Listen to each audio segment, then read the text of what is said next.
अस्सलामुअलैकुम, welcome back to my channel.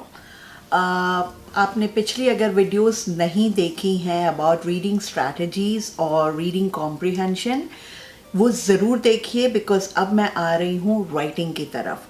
और writing से पहले ज़रूरी है कि राइटिंग के इंग्रेडिएंट्स हमारे पास रेडी होने चाहिए। बच्चों को उस पर कमांड होगी तो वो राइटिंग अच्छी करेंगे, जिसमें सबसे मेन चीज़ है स्पेलिंग। और स्पेलिंग सिर्फ बच्चों के लिए नहीं, अक्सर हम एडल्ट्स के लिए भी चैलेंजिंग हो जाती है। और आपको पता है कि अगर स्पेलिंग सही नहीं है तो चाहे हमारी इनफॉर्मल राइटिंग हो या फॉर्मल राइटिंग हो, ईमेल्स हो और हमारे जो एकेडमिक राइटिंग, यानी हम जहाँ भी लिखते हैं फॉर्मली लोगों से कनेक्ट होने के लिए, बिजनेसेस में, हमारे जॉब्स में, वहाँ पर फिर it's badly affected. It gives a very bad impression अगर स्पेलिंग हमारी सही नहीं है। ऑब्वियसली कंप्यूटर पे तो ऑटोमेटिकली स्पेल चेक हो जाता है, मगर फिर भी ब्रिटिश और अमेरिकन स्पेलिंग का थोड़ा सा फ़र्क है और उसको हमें ध्यान में रखना है।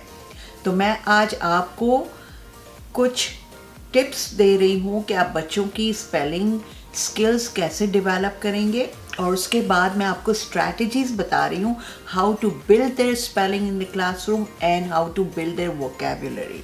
सो एक रूल, यूनिवर्सल रूल है स्पेलिंग का, जो कि हम सबको आना चाहिए और हमारे ज़रिए हमारे बच्चों को, चाहे वो घर में हैं चाहे वो क्लासरूम में हैं। I before E except after C. What does that mean? I before E except after C. अब मैं आपको कुछ स्पेलिंग के एग्जांपल्स देती हूँ। Believe, BELIVE, जहाँ भी I आएगा इस रूल के मुताबिक, उसके बाद E आएगा। I before E, E से पहले हमें I लगाना है, और एक्सेप्ट आफ्टर सी उसकी तरफ मैं आती हूँ। Friend, FRIEND, thief, THIEF, die, DIE। तो ये कुछ एग्जाम्पल है जहाँ पर I has come before E। अब जब मैंने बात करी एक्सेप्ट आफ्टर C, तो वो क्या है? अगर C आता है उसमें C के बाद जो है, तो उसमें फिर E के बाद I आएगा। कैसे? Ceiling, CEI। अब यहाँ पर IE नहीं हुआ, EI हो गया, right? Receive, RECEIVE, deceive, DECEIVE। तो ये रूल अगर हमें याद हो गया, I before E except after C, तो C के साथ जो भी आएंगे तो उसमें फिर I पहले नहीं आएगा, IE के बाद आएगा। ठीक है, तो ये रूल याद रखें। फिर है the magic E in the end.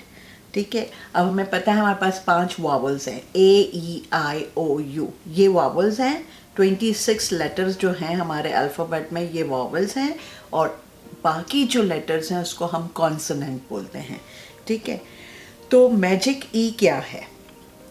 आप ये याद रखें कि बच्चों को अक्सर स्पेलिंग डेवलप करने में मुश्किल होती है, तो ये आप मैजिक E का रूल उनको बताएं कि जैसे PIN, ठीक है, पिन हो गया। अब अगर उसके बाद आखिर में E लगेगा तो वो उस जो भी ऑब्जेक्ट है उसका नाम बन जाएगा। PIN पिन है, और E आखिर में लग गया तो वो पाइन हो गया। तो जो I का साउंड है, I का साउंड क्या है? I, हम उसको ई नहीं पढ़ते, ठीक है, आई। लेकिन पिन में हम पाइन नहीं बोलते, हम पिन बोलते, ठीक है। हम वहाँ आई का साउंड आउट नहीं करते, उसका जो उस लेटर का जो साउंड है हम वो नहीं अटर करते, हम कहते हैं पिन, हम ई साउंड कर देते हैं, ठीक है। लेकिन अगर आखिर में ई लग गया तो वो आई का साउंड आएगा। PIN पिन, PINE पाइन, ठीक है। एक ये रूल हो गया। इसके अलावा रूल है CVC, consonant, vowel and consonant. तो जो ऐसे वर्ड्स हैं जिसमें कॉन्सोनेंट्स पहले आते हैं, उस वर्ड में बीच में वावल आ जाता है और फिर कॉन्सोनेंट्स आते हैं, चाहे 2 हो चाहे 1 हो, तो उसका क्या रूल है? तो यहाँ पे हमें सफिक्स और प्रीफिक्स के रूल ऑब्वियसली टीचर्स को तो पता है, मैं पेरेंट्स को भी बता दूँ ताकि वो घर में भी हेल्प करें, और बहुत से पेरेंट्स को भी पता है। तो प्रीफिक्स वो लेटर्स हैं जो वर्ड से पहले लेते हैं। फॉर एग्ज़ाम्पल मैं कहूँ लाइक एक वर्ड है, अब मैंने उसके पहले लगा दिया डिसलाइक, ठीक है? तो DIS डिस जो है वो प्री हो गया, वो उस वर्ड से पहले फिक्स हो गया, तो उसे हम प्रीफिक्स कहते हैं, ठीक है? और सफिक्स क्या है? जो वर्ड के बाद लगता है तो इस तरह वर्ड का मीनिंग चेंज हो जाता है। जैसे मैं कहूँ कि help, right? Help is somebody helps. So help is an action word. लेकिन अगर मैं कहूँ helpful, FUL, तो वो adjective हो जाता है, वो किसी को describe कर रहा है, ठीक है? So इस तरह ये rules बच्चों को आने चाहिए, suffix and prefix. तो जो मैं CVC words की बात कर रही थी कि consonant और बीच में vowel और फिर consonant आ जाए, तो उसमें क्या होता है कि उसमें जो अगर इस तरह के कोई वर्ड है उसमें जब हम सफिक्स ऐड करेंगे तो वो कॉन्सोनेंट डबल हो जाता है। एग्जांपल मैं आपको दूँ विन, WIN विन। अब बच्चे को विनर की स्पेलिंग नहीं पता मगर उसको विन पता है, और अक्सर बच्चे यहाँ पे गलती करते हैं स्पेलिंग को इसमें कि विनर में वो सिंगल N लगा देते हैं, उनको नहीं पता कि डबल N आएगा। अब ये रूल आप बच्चों को बताएं कि जब कॉन्सोनेंट वावल कॉन्सोनेंट वाले जो वर्ड्स हैं बीच में जहाँ वावल आ रहा है वहाँ पे कॉन्सोनेंट डबल हो जाएगा। कैसे? WIN विन, ठीक है? विन हो गया। अब उसके बाद मैंने अगर सफिक्स लगाना है विनर, तो बच्चे को बताएं कि अगर आप इसमें विनर ये कर रहे हैं, वर्ड विन से विनर बना रहे हैं, आपने सफिक्स ऐड किया ER, तो ऑलवेज रिमेंबर जो कॉन्सोनेंट था वो जो आखिरी वर्ड वो डबल हो जाएगा। WIN और मैंने ER लगाया मगर मैंने एक N बढ़ा दिया, आखिरी का लेटर कौन सा था कॉन्सोनेंट? N, तो वो डबल हो जाएगा। तो ये रूल आप भी याद कर लें और ये बच्चों को भी सिखाएं, इस तरह उनको स्पेलिंग खुद ब खुद वो डेवलप करेंगे, उनको आपको बताना नहीं पड़ेगा, वो खुद अपनी स्पेलिंग बनाएंगे, ठीक है? अच्छा, फिर हम आते हैं कि अगर सफिक्स ऐड हो रहा है Y के बाद, फॉर एग्जाम्पल आखिर का CVC वर्ड है HAPPY, happy, right? H is consonant, A is vowel, PPY, ठीक है? तो आखिर में अगर Y है और उसमें आपको हैप्पियर बनाना है तो ऑलवेज रिमेंबर I जहाँ भी Y जहाँ भी आखिर में होगा तो E जो है वो चेंज हो जाएगा हैप्पियर, तो उसमें यू ऑलवेज जो Y है वो चेंज हो जाएगा I के साथ, happy HAPPY, Y will always change into I और फिर आप ER लगाएं, so HAPPIER, this becomes happier। ये रूल्स बच्चों को याद करने, ठीक है? याद आप उनको रट्टा नहीं लगाना, उनको समझना है कि भाई Y will always change to I if I'm adding a suffix in the end। so ये सारा suffix का खेल है, ठीक है? पिछला भी मैंने आपको बताया और ये वाला भी बताया कि किस तरह वो डबल हो जाता है, यहाँ पर Y changes to I। फिर आता है magical E, drop the E। अब ड्रॉप द E क्या है कि जैसे केयर, अगर इसमें CARE और अगर मैं बच्चे को कह रही हूँ कि केयर लिखा, अब आप स्पेलिंग लिखो केयरिंग, तो ऑलवेज रिमेंबर कि जो आप ING जब ऐड करते हो तो फिर ड्रॉप द E, यूज जो है वो USE, लेकिन यहाँ पर again drop the E because I am adding ING as suffix, तो वो यूज हो जाएगा USING, using. Love LOVE, drop the E, LOVING। So these are the basic rules to develop spelling। ये मैं अपने स्टूडेंट्स को बता देती हूँ, इनके जहन में है, और जब मैं उनको क्विज देती हूँ स्पेलिंग क्विज का या वर्बली हम क्विज करते हैं, सो वो खुद सोच कर अपनी स्पेलिंग डेवलप करते हैं, तो उनको प्रॉब्लम नहीं होती, राइट।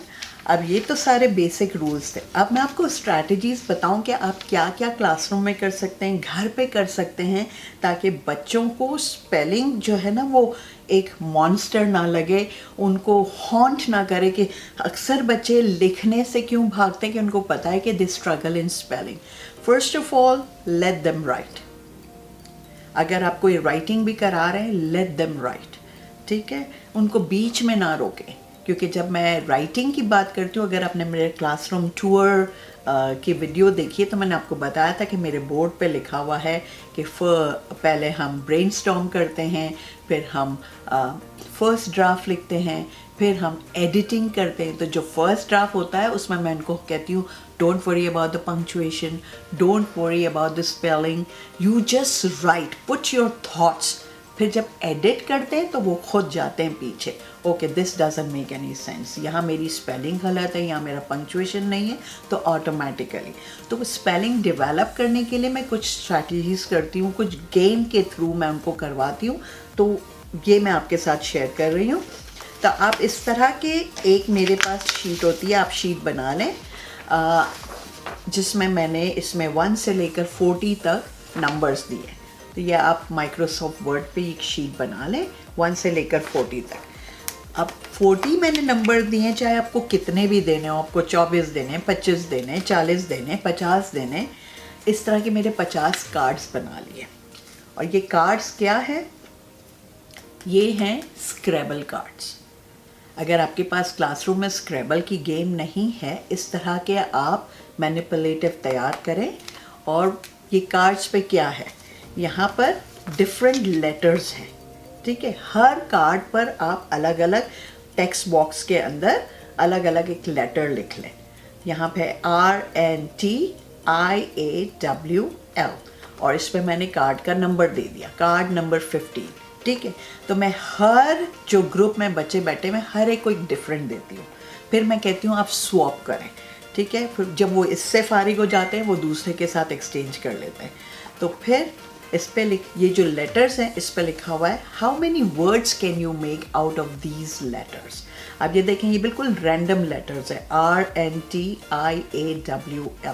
तो बच्चे सोचते हैं ओके इससे बन जाएगा, एक तो बन जाएगा TRAIN, ट्रेन, ओके। फिर हो गया TIN, टिन, ओके। फिर ये हो गया WAIT, wait.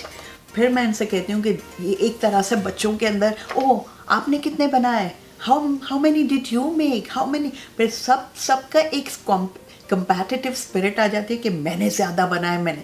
This way they develop their own spelling and then they develop their vocabulary at the same time, right. इसके अलावा मैं ये करती हूँ स्कूट गेम। अब इस पे भी दूसरे कार्ड्स लिखे हुए हैं, मतलब वर्ड्स लिखे हुए हैं, डिफरेंट कार्ड्स हैं, उस पर डिफरेंट वर्ड्स लिखे हुए हैं। तो उस पर लिखा हुआ है विच 2 वर्ड्स आर सिनोनिम्स। तो बिग, लार्ज, स्मॉल, हैवी। अब ये मैं क्या करती हूँ, ये सारे कार्ड्स जो है ना डिफरेंट टेबल्स पे मैं स्प्रेड कर देती हूँ उनको कहती हूँ push your chair inside. Now उनके पूरा टेबल क्लियर कराया, और उस पे मैं हर टेबल पे 2 या 3 कार्ड्स जो है ना ऐसे स्प्रेड कर देती हूँ और उनको शीट दे देती हूँ। जैसे ये नंबर्स हैं 1, 2, तो इस तरह जिस तरह मैंने ये बताया ऐसी एक शीट है, उस पर नंबर है। वो शीट लेकर हर टेबल पे जाते हैं और मैं कहती हूँ scoot. Scoot means now you run, जैसे स्कूटर है, राइट, स्कूट। तो वो भागते हैं, टेबल नंबर 1 पे गए, टेबल नंबर 2 पे गए, और जब मैं क्लैप करती हूँ मैं कहता हूँ नाउ स्कूट। वो टेबल छोड़ के दूसरे टेबल पे जाते हैं, चाहे उन्होंने वहाँ फिनिश किया हो ना किया हो। तो इस तरह वो जल्दी जल्दी सर्कल करते हैं कि which 2 words are synonym, big, large, small, heavy. So big and large are synonyms. Obviously big and small are antonyms. So big and large are all synonym. Heavy ज़रूरी नहीं है कि वो बिग भी हो, राइट।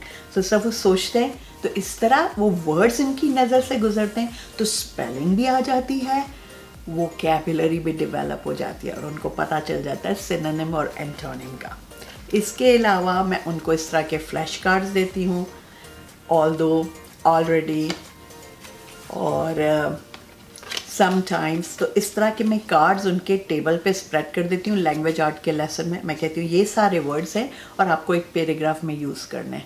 सो जब बच्चे एक टेबल पे अगर 4 कार्ड हैं और then the child is running short of ideas, फिर मैं कहती हूँ अब दूसरे टेबल से हम स्वैप करेंगे, उनके वर्ड्स यहाँ लेंगे, आप अपने वर्ड्स उनको दें। तो दे कीप ऑन एडिंग, और ये वर्ड्स जब इनकी नज़र से गुजरते हैं तो ऑब्वियसली स्पेलिंग भी दिमाग में बैठ जाती है, उसके मीनिंग्स, उसके वोकैबुलरी वो डेवलप हो जाती है। तो there are so many ways. और फिर मैंने आपको अपने रीडिंग स्ट्रैटेजीज़ में जब मैंने लव ऑफ रीडिंग की वीडियो की तो मैंने बताया था कि इस तरह के डाइस बना लें। तो डाइस दे दें, डॉक्टर, जायंट, पोनी, मैं इस तरह डाइस इनको दे देती हूँ और मैं कहती हूँ कि बस ये सारे वर्ड्स हैं, these are the words from the word bank, now you have to use in your paragraph, in your stories। so ये words की जब वो नज़र से गुज़रते हैं तो वो उनको नए नए आइडियाज़ भी आते हैं और उनको पता चल जाता है कि इसकी मीनिंग क्या है और उसको मुझे कहाँ यूज़ करना और किस तरह से यूज़ करना है। तो वोकैबुलरी भी डेवलप हो गई और स्पेलिंग ऑब्वियसली उनके सामने है तो स्पेलिंग भी दिमाग में बैठ जाती है। तो अगर इस तरह हम करेंगे, पहले तो जो मैंने आपको रूल्स बताए वो रूल्स बच्चों के साथ शेयर करें, आप भी वो रूल्स या समझ के अपने दिमाग में बिठाएं कि दीज आर द रूल्स, बच्चे कभी गलत नहीं होंगे, they will start developing there own spelling. और फिर इस तरह की अगर आप स्ट्रैटेजीज़ और गेम्स और ये सब करेंगे तो वाई नॉट, फिर बच्चों का जो खौफ है कि इनकरेक्ट स्पेलिंग का वो ख़त्म हो जाएगा। सो ये ज़रूर शुरू करें। अगली वीडियो में हम मिलते हैं। मैं राइटिंग स्ट्रैटेजीज़ की तरफ आ रही हूँ, तो अगली वीडियो है मेरी पर्सनल नैरेटिव राइटिंग, कि हम कैसे स्टोरी के एलिमेंट्स और कैसे उनको पर्सनल अकाउंट लिखना सिखाएंगे, व्हाट आर द इंग्रेडिएंट्स। सो फिर मिलते हैं अगली वीडियो में और ये सबसे शेयर करें। ओके जी, अल्लाह हाफिज़।